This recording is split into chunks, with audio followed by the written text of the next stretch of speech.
स्वागत है आपका लाइव इंडिया हर पल में। मैं हूं आपके साथ पल्लवी। चलते हैं बीजेपी के कार्यालय जहां पे प्रेस वार्ता जारी है। नजदीक में चलते हैं, हम आपको रांची जिले ही ले चलते हैं।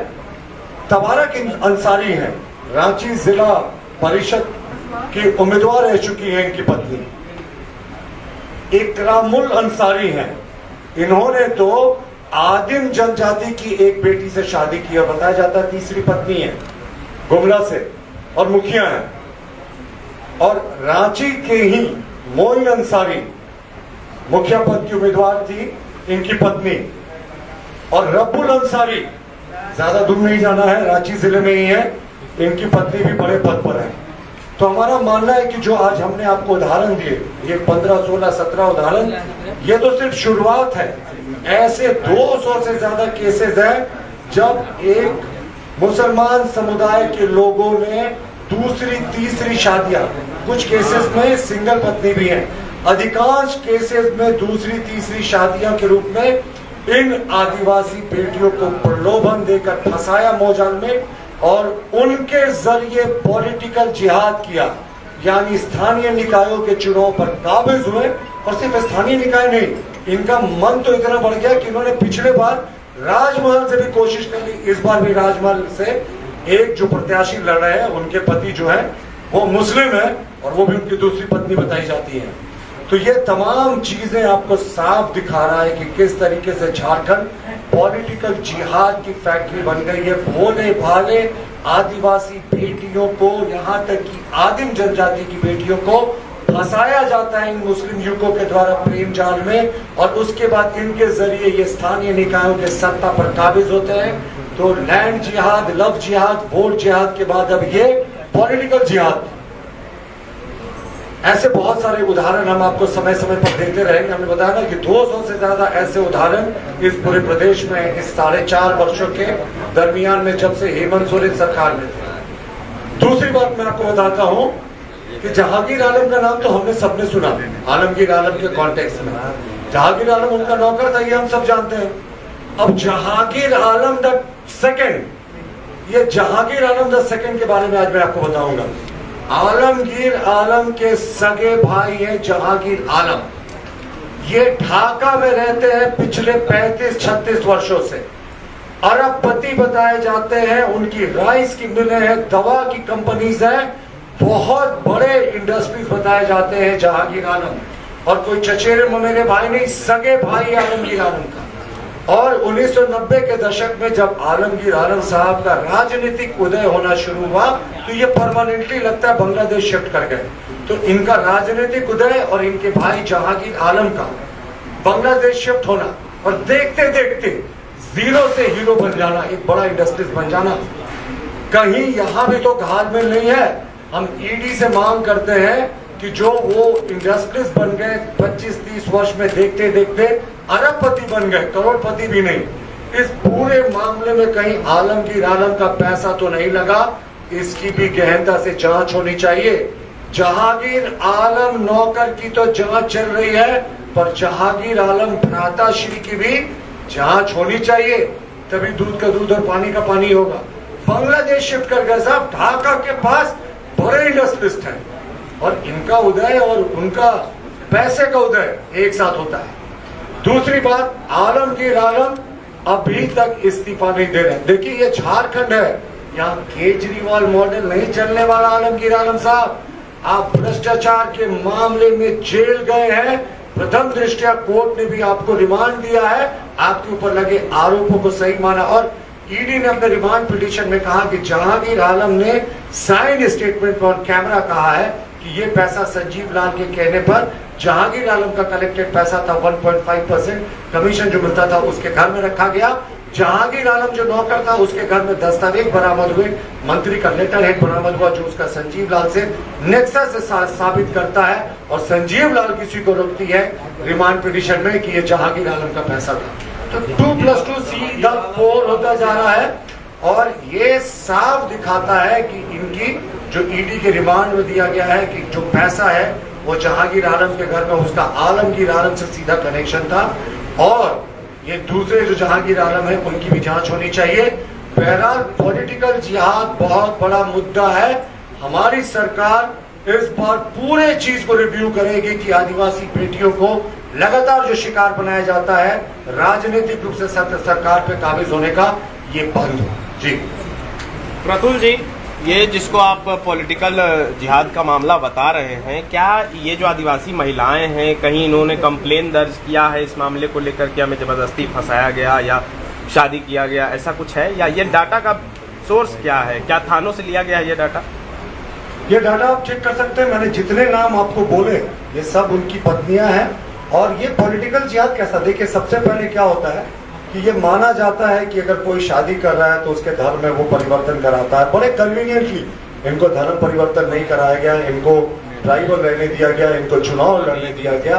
और डेटा की जहां तक बात है ना, तो इंतजार कीजिए, हमारे आज प्रेस कॉन्फ्रेंस के बाद कई सारी बहनें जिनसे हमने संपर्क किया वो भी इसकी खिलाफत कर रही हैं, क्योंकि कोई दूसरी और तीसरी पत्नी का दर्जा सिर्फ पॉलिटिकल पावर पे पॉलिटिकल जिहाद करने के लिए करे तो ये उनको भी मंजूर नहीं।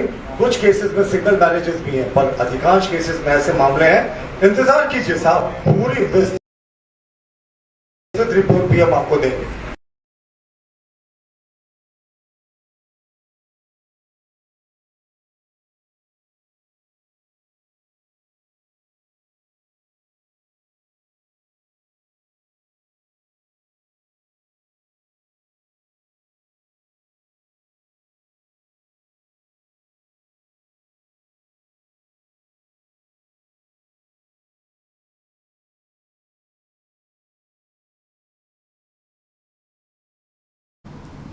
आप सांसद स्वाति मालीवाल मारपीट मामले को लेकर देश भर में नेताओं की प्रतिक्रिया सामने आ रही है। ऐसे में कांग्रेस सांसद अधीर रंजन चौधरी ने भी इस मामले की निंदा करते हुए जांच की मांग की है। किसी भी व्यक्ति को, चाहे वो मंत्री हो या मंत्री का सांत्री हो, ये अधिकार तो नहीं है कोई महिला पे अत्याचार करे, कोई महिला पे अन्याय बर्ताव करे, चाहे वो महिला एमपी ना भी रहे, एमएलए ना भी रहे। महिला तो महिला होते हैं। कोई भी महिला पर इस तरीके की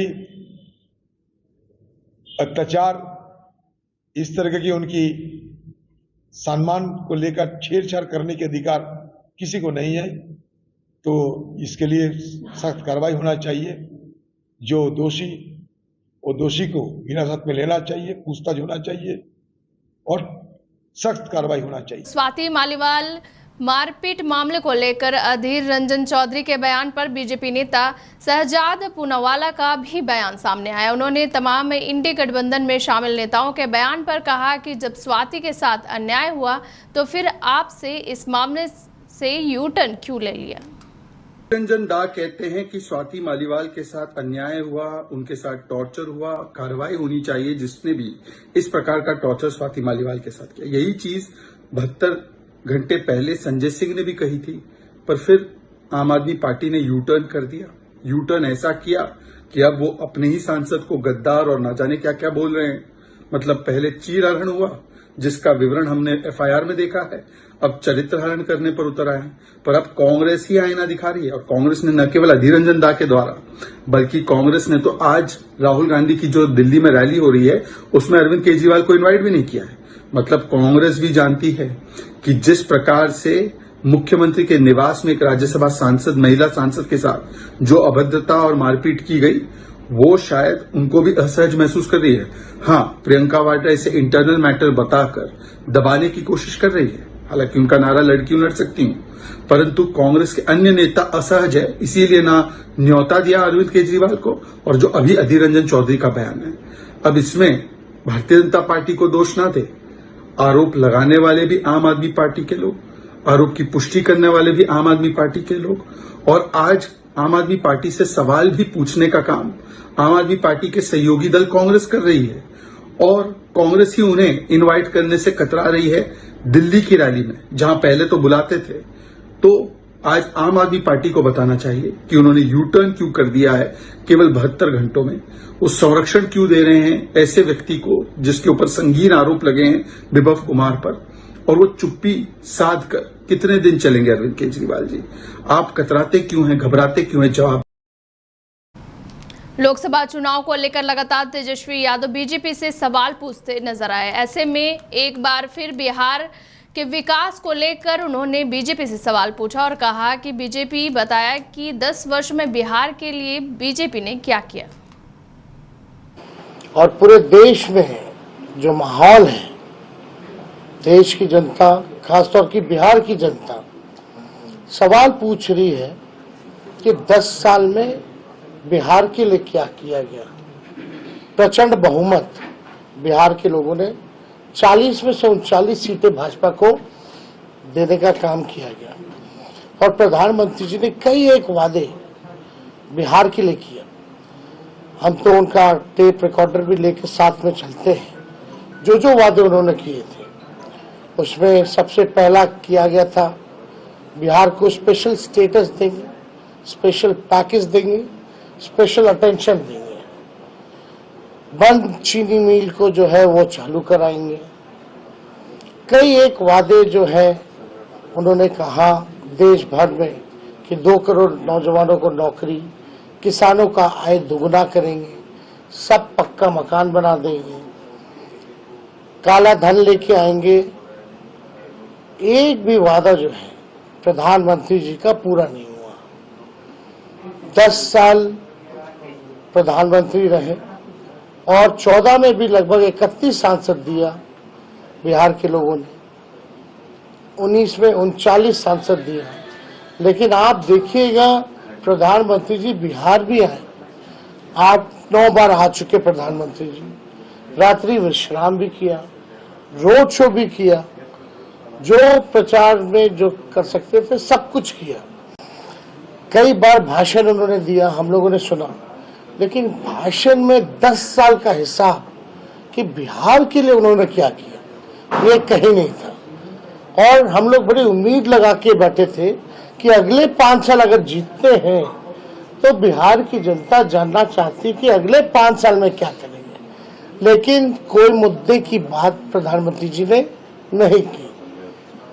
पढ़ाई, दवाई, कमाई, सच्चाई, नौकरी, रोजगार, पलायन, बिहार में निवेश, किसानों का मुद्दा, ये जो है असल मुद्दे हैं। और मेरा जहां तक मानना है कि इस बार लोकल मुद्दे जो हैं ज्यादा हावी है।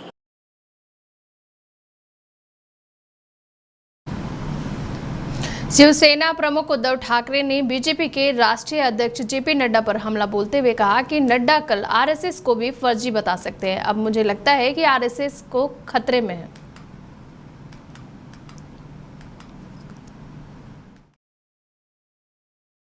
ठीक है, आपने क्या कहा था नड्डा साहब, तो अभी इतना ही बाकी है, वो आरएसएस को भी नकली आरएसएस कह देंगे कल उठकर। और मुझे तो अभी आरएसएस को खतरा महसूस हो रहा है मुझे, क्योंकि आरएसएस को वो उसके ऊपर वो बंदी लगाएंगे। भाई जर का ते असं म्हणतात की राम मंदिरावरती काँग्रेस बुलडोझर चलाएगी तो आरएसएस पर बैन भाजपा लगाएगी।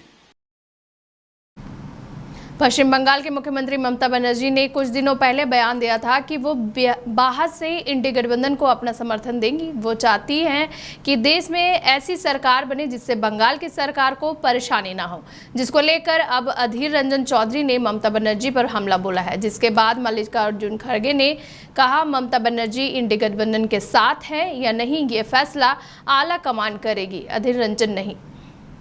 अब ममता जी पहले तो उन्होंने ये कहा कि हम बाहर से सपोर्ट करते हैं। ये पहले से भी हुआ, बहुत से पार्टियां बाहर से सपोर्ट करते आते हैं। जैसा कि यूपीए गवर्नमेंट था पहले तो 2004 में, तो बाहर से सपोर्ट कर रहे थे कम्युनिस्ट। अब उन्होंने ये कहा है, लेकिन रिसेंटली और एक स्टेटमेंट उनका आया है कि अगर सरकार बनती है तो सरकार में हम शामिल हो जाएंगे। तो नेचुरली वो गठबंधन के साथ है, ये स्पष्ट है। अब रही बात अधीर रंजन चौधरी की, अधीर रंजन चौधरी निर्णय लेने वाले नहीं, निर्णय लेने वाले हम हैं, कांग्रेस पार्टी है, हाईकमांड है, इसीलिए वो हम जो निर्णय लेंगे वही सही होगा। सर, क्योंकि वो कांग्रेस लीडर हैं, उनका व्यू अलाइन नहीं हो रहा है पार्टी लाइन के साथ। नो देखो, अलाइन नहीं हो रहा, ये नहीं हो रहा कि मैंने कहा कि हाईकमांड हम हैं, हम जो तय करेंगे फॉलो करें, अगर कोई फॉलो नहीं करता तो वो बाहर जाएगा। इंडिया गठबंधन में आम आदमी पार्टी भी शामिल है, लेकिन आप पंजाब में अकेले चुनाव लड़ रही है और हम एक दूसरे के खिलाफ चुनाव लड़ रहे हैं। ये बात कांग्रेस के राष्ट्रीय अध्यक्ष मल्लिकार्जुन खड़गे ने कही है। अलग अलग स्टेट में अलग अलग अलायंस है। हम सिर्फ दिल्ली में 3 सीटों पे अलायंस है, चंडीगढ़ में अलायंस है, बाकी कहां पर हमने उनको सीट एडजस्ट करके दिया है, गुजरात और इसमें हरियाणा में, वो हम वहां पर काम करेंगे। जहां पर हम पंजाब में लड़ रहे हैं एक दूसरे से, लड़ते रहेंगे। ये डेमोक्रेसी है, ये तो ऑटोक्रेसी नहीं है। जहां हम जम सकते हैं बराबर, वहां एक दूसरे की मदद करके बीजेपी को हराने के लिए जो करना है हम करेंगे। कांग्रेस नेता राहुल गांधी के बयान पर केंद्रीय मंत्री और भाजपा नेता गिरिराज सिंह ने क्या कुछ कहा, आइए सुनते हैं। उनके इशारे पर तो वो खुद नहीं बोल पाते हैं, वो तो दूसरे के इशारे पर बोलते। तो ये जिनको इतना वहम हो, राहुल गांधी, मैं चुनौती देता हूं कि राहुल गांधी को अगर पुर्जी लिख के ना दे, दूसरे के इशारे पर बोलने वाला व्यक्ति आज तक खुद के इशारे पर नहीं बात किया हो। ऐसा व्यक्ति जो देश का प्रधानमंत्री बनना चाहता है।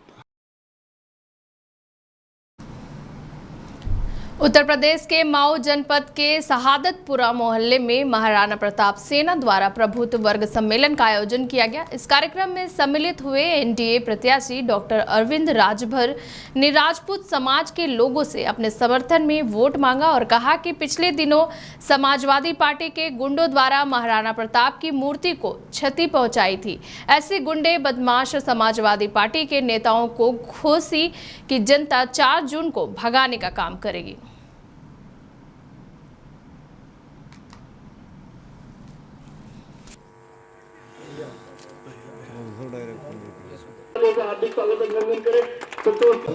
यहाँ उपस्थित होकर के आने वाले जो 1 तारीख को मतदान होना है, समाजवादी पार्टी को सबक सिखाएंगे कि जो व्यक्ति महापुरुषों का सम्मान नहीं कर सकता है, जो व्यक्ति महापुरुषों का सम्मान नहीं कर सकता है, वो आम जनता का क्या सम्मान करेगा। हमारा मानना यह है कि जिन महापुरुषों के आदर्श पर इस समाज को एकजुट करके इस देश के विकास की, इस देश की तरक्की में सदैव सभी लोग अपना योगदान देने का काम कर रहे हैं, जब ऐसे लोगों के बारे में समाजवादी पार्टी के गुंडे नहीं समझ पा रहे हैं तो किस मुंह से वो घर घर घूम करके वोट मांग रहे हैं।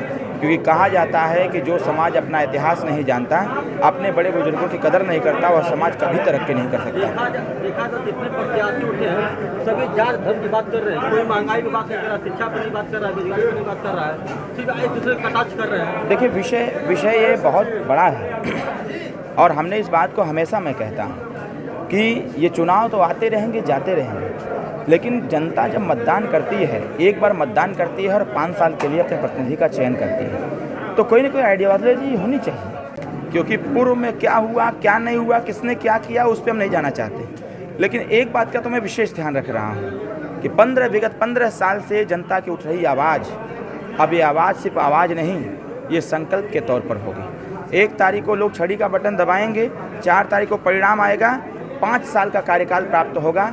आने वाला 5 साल मऊ के लिए ऐसा होगा कि उत्तर प्रदेश का अगर देखा जाए तो ये पूर्वी इलाका आता है और सूर्य का उदय पूरब से ही होता है अंधकार को खत्म करने के लिए। किसका ले रहे हैं? वचन जनता का मैं ले रहा हूँ, मैं वचन जनता का ले रहा हूँ। जो जनता की मांग है, जो जनता की इच्छा है, जो जनता चाहती है कि हम अपने प्रत्याशी को जब हम मतदान कर रहे हैं तो हमारी जो भावनाएं हैं उसका सम्मान हो, हमारा जो काम हो वो काम हो, हमारे इस क्षेत्र का जिस हिसाब से कल्याण हो जो वो हो।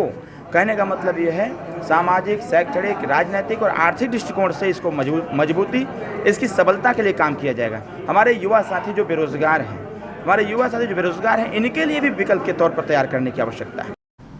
गोपालगंज में मतदाता जागरूकता को लेकर प्रभात फेरी निकाली गई। शहर के मिंज स्टेडियम से गोपालगंज डीएम मकसूद आलम ने हरी झंडी दिखाकर रवाना किया। इस अवसर पर एसडीएम, डीटीओ सहित कई आला अधिकारियों ने प्रभात फेरी में भाग लिया व मतदान करने को लेकर जागरूक किया। गोपालगंज लोकसभा क्षेत्र में छठे चरण में 25 मई को मतदान होना है। मतदान प्रतिशत बढ़ाने को लेकर जागरूकता अभियान चलाया जा रहा है, जिसके माध्यम से शहर के लोगों से मतदान करने को लेकर अपील की जा रही है कि सारी परेशानियों को छोड़कर मतदान केंद्र पहुंचे व मतदान करें।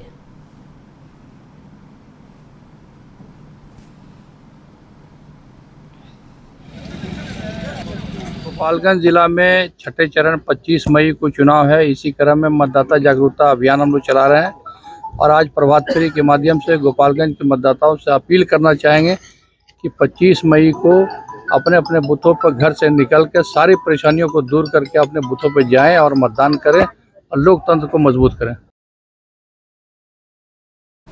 बिहार के शिक्षा विभाग के अपर सचिव के पाठक ने कुछ दिनों पहले बयान दिया था कि गर्मी छुट्टी में भी स्कूल सुबह 6 बजे से चलेंगे, जिसको लेकर जदयू नेता संजय सिंह ने कहा कि ये क्रूरता है, गुंडागर्दी है। ये तो सरासर बच्चों के क्रूरता है, गुंडागर्दी है। ये गुंडागर्दी है, क्रूरता है, ये नहीं होना चाहिए। अब हम ये करके मुख्यमंत्री जी से बात करेंगे, बोलेंगे कि बच्चों के साथ और टीचरों के साथ भी गर्मी में क्रूरता है। ये नहीं, एकदम नहीं होना चाहिए, एकदम तुरंत एकदम अन्याय होना चाहिए। इसका प्रभाव भी पड़ेगा, इसलिए अभी तुरंत इसको अविलंब बंद कर देना चाहिए। वो तो स्वप्न देखना कोई बुरा थोड़ी है, सब लोग स्वप्न देखता है, वो भी अपना स्वप्न देख रहे हैं। इंडी की सरकार कहाँ बन रही है? मोदी जी तो आराम से थम्पिंग मेजोरिटी 2/3 मेजोरिटी से आ रहे हैं। अरे बिहार तो पहले भी आते थे, बिहार तो बढ़िया, बिहार से उनका रिश्ता है, अपना व्यक्तिगत रिश्ता है। बिहार ज़्यादा आते हैं, बिहार के प्रति ज़्यादा प्रेम है, बिहार में ज़्यादा काम करते हैं। और नीतीश जी और उनकी जोड़ी बहुत अच्छी है, दोनों मिला के एकदम कहीं कोई लड़ाई ही नहीं है बिहार में। अरे वो तो सब देख रहे हैं, बीजेपी हाईजेक, कोई किसी को हाईजेक करता है। दोनों में इतना प्रेम है, दोस्ती है, एक स्वभाव में इतना मेल है दोनों में कि कोई दिक्कत नहीं। बिहार सरकार के मंत्री मंगल पांडे ने लालू परिवार पर जमकर निशाना साधा है। क्या कुछ कहा, आइए सुनते हैं। जो भी अधिकारी हैं, उन सभी अधिकारियों पे सरकार का ध्यान है। शिक्षक हमारे समाज को शिक्षा देते हैं, समाज को आगे बढ़ाने में उनकी बड़ी भूमिका होती है और शिक्षकों के साथ हम सब लोगों का स्नेह हमेशा रहा है, रहेगा। और शिक्षकों को कोई भी अधिकारी यदि किसी तरीके से कठिनाई पैदा करना चाहेगा तो हम उसे नहीं होने देंगे। लोकसभा चुनाव को लेकर सभी नेताओं की प्रतिक्रिया सामने आ रही है। ऐसे में बिहार में कई ऐसे मामले पर राजनीति हो रही है। इसमें से फिलहाल जो मामला चर्चा में है वो के पाठक से जुड़ा है, जिस पर मुकेश साहनी ने भी अपनी प्रतिक्रिया दी है। जिला प्रशासन खुद ही जानबूझ के इस सब कर रहे हैं तो भी उनको क्या संज्ञान लेने की आवश्यकता है? जो जिला प्रशासन को जितना सुरक्षा मुहैया कराना चाहिए, जिला प्रशासन सुरक्षा मुहैया नहीं करा रहे हैं। कल ऐसा हुआ कि परमिशन दिए हम लोग लैंडिंग के लिए, 4 चक्कर लगा रहे, तब तक नीचे सुरक्षा नहीं पहुंचा। तो बहुत सारे जगह पे परेशान किया जा रहा है जानबूझ के, सरकार के तरफ से, जो एजेंसी है भारत सरकार के, उनके तरफ से। तो खैर हम लोग झेल रहे हैं, जनता के बीच में जा रहे हैं और अब सरकार को देखने की बात है कि सुरक्षा किस तरीके से मुहैया कराए।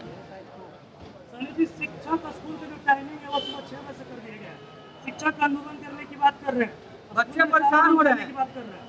देखिए, हाल के दिनों में सरकार के तरफ से, अधिकारी के तरफ से जानबूझ के बहुत सारा चीज़ ऐसा किया जा रहा है जिसके कारण सरकार में और शिक्षक में तनाव हो और शिक्षक को भी कहीं पे एडजस्टमेंट करने की आवश्यकता है और कुछ जगह पे जानबूझ के शिक्षक को परेशान किया जा रहा है। लेकिन सरकार को ऐसा नहीं करना चाहिए। जो भी है, जनता के बच्चे का भविष्य को देखते हुए सरकार को सही निर्णय लेना चाहिए। इस पे किसी भी पॉलिटिकल पार्टी को राजनीति भी नहीं करना चाहिए। सरकार को, अधिकारी को सही काम करना चाहिए और शिक्षक के ऊपर ज़्यादा प्रेशर भी नहीं बनाना चाहिए। जब शिक्षक के ऊपर हम अगर ज़्यादा प्रेशर बना देंगे, ज़्यादा उनको परेशान करेंगे तो हमारे बच्चे को पढ़ाएंगे क्या? तो सरकार जो है सब एक दूसरे को करी है, दोनों सबको एक दूसरे को मिलकर काम करने की आवश्यकता है।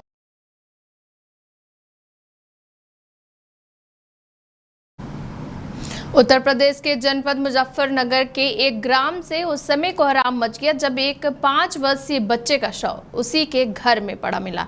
यही नहीं, हत्या के आरोपी द्वारा दीवार पर चिपकाए गए कागज में लिखा गया कि अब शांति मिली है आत्मा को।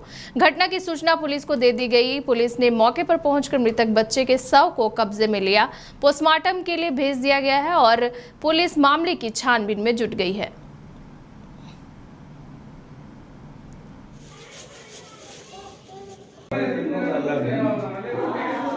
वो एकदम मतलब वो स्कूल में था, कह रहा है कि 11 बजे तक वो नहीं अभी वहाँ जाना तो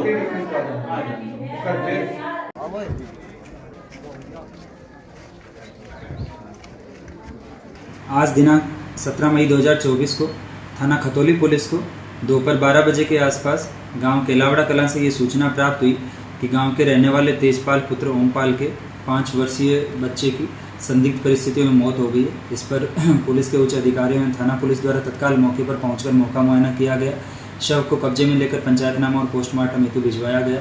जो मौका मुआयना किया गया, जो घटनास्थल है वहां से एक चिट्ठी जिसमें कुछ मंत्रोच्चार वगैरह लिखा हुआ है, इसके अलावा कुछ पूजा का सामान और अन्य एविडेंस बरामद हुए। पुलिस को प्रथम दृष्टि ऐसा प्रतीत हो रहा है कि यह तंत्र विद्या से जुड़ा हुआ मामला है और बच्चे की डेड बॉडी अपने ही घर में मिली है, तो किसी न किसी घर वालों का भी इसमें इन्वॉल्वमेंट होने की संभावना से इनकार नहीं किया जा सकता।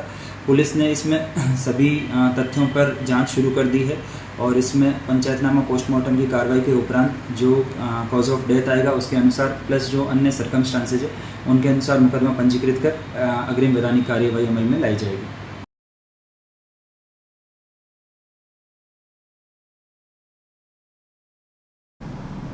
छपरा बिहार के पूर्व उप मुख्यमंत्री तेजस्वी यादव ने छपरा के एक होटल में पत्रकार प्रेस वार्ता के दौरान एनडीए पर हमलावर होते हुए कहा कि भाजपा के लोग महंगाई पर क्यों चुप है, रोजगार के मुद्दों पर क्यों चुप है, जवाब दे।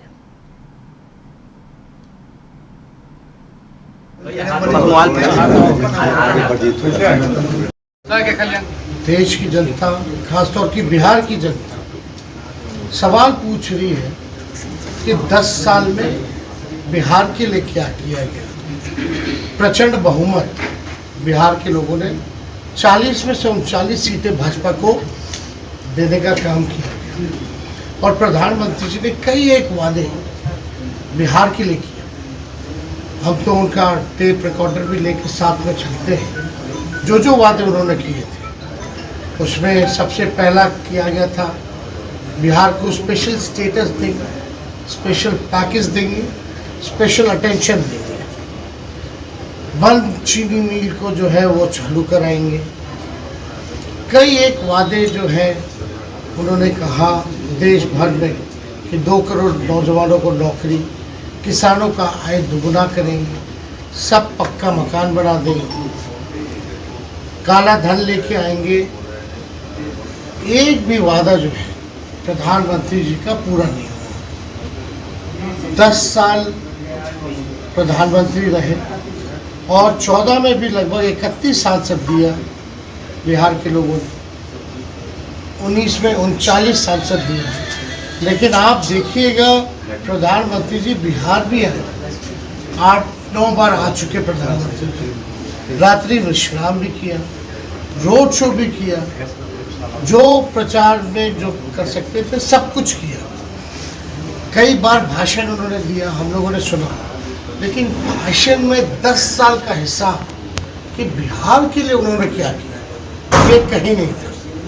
और हम लोग बड़ी उम्मीद लगा के बैठे थे कि अगले 5 साल अगर जीतते हैं तो बिहार की जनता जानना चाहती कि अगले 5 साल में क्या करें, लेकिन कोई मुद्दे की बात प्रधानमंत्री जी ने नहीं की।